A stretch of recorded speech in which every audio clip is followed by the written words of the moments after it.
Kita ke informasi lainnya, menjaga momentum perbaikan ekonomi. Otoritas Jasa Keuangan kembali memperpanjang restrukturisasi kredit sampai 31 Maret 2023. Perpanjangan relaksasi restrukturisasi kredit ini juga berlaku bagi Bank Perkreditan Rakyat BPR dan Bank Pembiayaan Rakyat Syariah BPRS.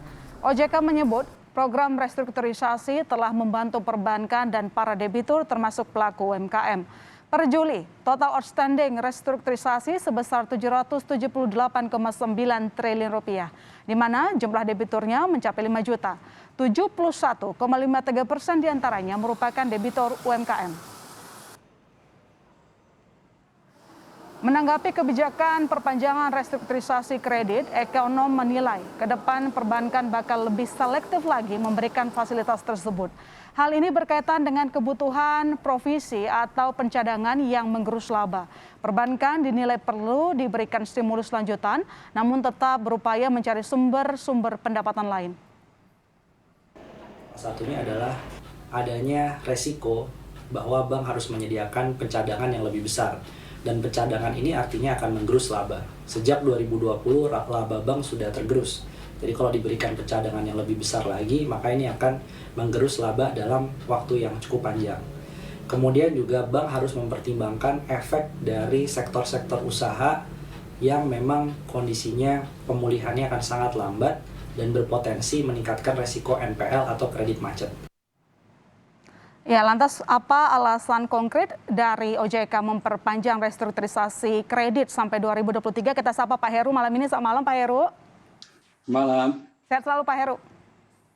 Sehat, terima kasih. Ya, Pak Heru, ini Otoritas Jasa Keuangan kembali memperpanjang program restrukturisasi kredit. Nah, sebenarnya mungkin bisa dijelaskan alasan dari OJK memperpanjang setahun lebih lama dibandingkan yang direncanakan. Baik, terima kasih Mbak My Sister.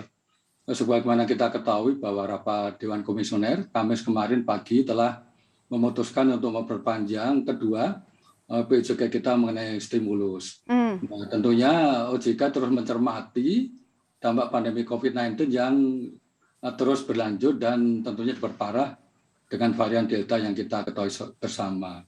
Hal ini tentunya akan berpotensi mengganggu dan memperlambat kinerja debitur dan juga tentunya akan meningkatkan risiko bagi perbankan.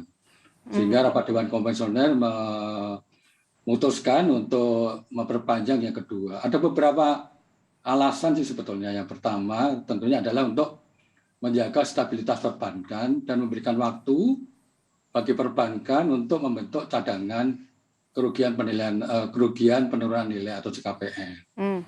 Yang kedua juga tentunya untuk menjaga debitur risiko COVID-19 yang sudah mulai mengalami perbaikan menurut kita dari peningkatan risiko, sehingga memang kita juga ingin menghindarkan gejolak ketika stimulusnya itu berakhir ya. Dan juga paling penting juga adalah memberikan kepastian juga tentunya bagi perbankan maupun pelaku usaha dalam menyusun rencana bisnis tahun 2022. Ini kan kita perlu berikan sinyal ya bahwa kita perpanjang karena memang perbankan kita dimulai September ini sudah mulai menyusun rencana bisnisnya yang akan nanti disampaikan ke OJK di November 2020. Mempermudah nasabah dan juga perbankan mengurus rencana kerja mereka gitu lebih tepatnya ringkasnya ya Pak. Dan untuk menjaga momentum pertumbuhan ekonomi yang sudah mulai nampak sangat bagus ya. Tentunya sekali lagi saya ingin menyampaikan juga bahwa ini juga sebetulnya untuk mempersiapkan perbankan kita dan debitur untuk soft landing nanti ya kalau stimulusnya berakhir. Sehingga apa yang kita namakan cliff effect ya itu tidak akan terjadi. Itu ya, kira-kira salah satu alasannya juga seperti itu gitu. Oke, tapi Pak Heru ini kan kalau dilihat outstanding restrukturisasi COVID-19 itu sebesar 778,9 triliun. Kalau kita lihat secara tren, angkanya sebenarnya turun ya Pak. Nah, tapi ini beberapa bank mengaku bahwa ketika ada program kredit restrukturisasi, ini kan jadinya soal mereka harus punya dana cadangan tambahan, kemudian juga harus menjaga NPL, lalu kemudian dikorbankan ada laba mereka yang turun. Nah, ini bagaimana OJK membantu perbankan? Iya, Mbak, kita telah mengetahui ya, karena kita sudah mencermati bank per bank ya, potensi dari kegagalan restru ini kita sudah punya. Dan kita juga sudah melakukan analisis menggunakan model terkait dengan bagaimana nanti bank itu menambah CKPN-nya. Nah, berbagai pengamatan kita dan model yang sudah kita lakukan, bank itu ternyata masih mengikuti pola modelnya, dalam arti dia memang terus mencermati dampak dari restru dengan meningkatkan CKPN. Namun demikian memang kalau kita lihat juga dari sisi profitabilitas maupun ketahanan dari permodalan bank ini, kita masih menganggap bank masih siap ya untuk menghadapi berbagai kemungkinan dari restru itu. Oke, tapi gini Pak, kalau dilihat sekali lagi saya ke soal kredit macet NPL, kalau kita lihat trennya naik ya, di Juli kemarin diumumkan 3,35%. Nah ini apakah belum bisa kita kategorikan, maksudnya masih aman gitu lah, nggak akan mempengaruhi bisnis dari perbankan, menyalurkan kredit? Ya, saya kira memang betul tadi NPL naik sedikit ya, dari 3,2 sebelumnya jadi 3,35%. Namun kita juga sudah mencermati hal itu ya, sehingga memang stimulus yang kita perpanjang ini tentunya adalah untuk juga membantu perbankan juga untuk terus mempersiapkan pembentukan cadangannya ya, sehingga dengan stimulus yang baru ini kita menganggap bahwa bank-bank nanti akan bisa terus memperkirakan berapa cadangannya.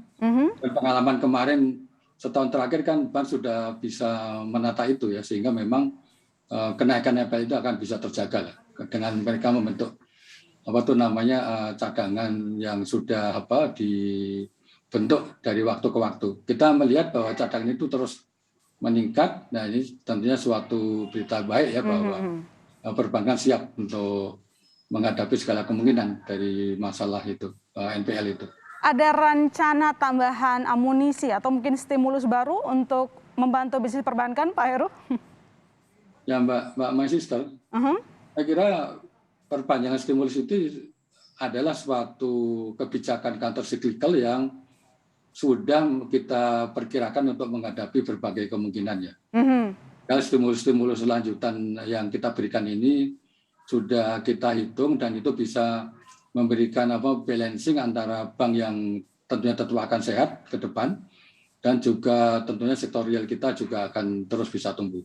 Saya kira stimulus ini sangat baik bagi perbankan dan sektorial kita.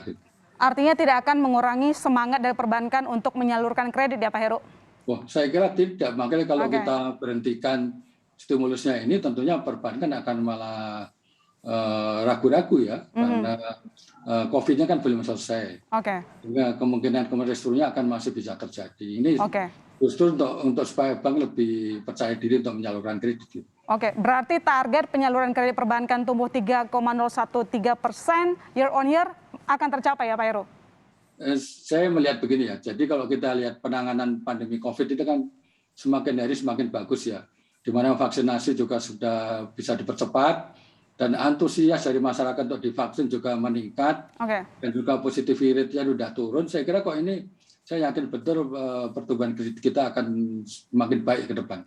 Baik, pemulihan ekonomi sebenarnya menjadi satu-satunya kunci untuk memperbaiki semua sektor, termasuk bisnis perbankan. Terima kasih Pak Heru telah bergabung di Berita Utama. Selamat malam, sehat-sehat selalu.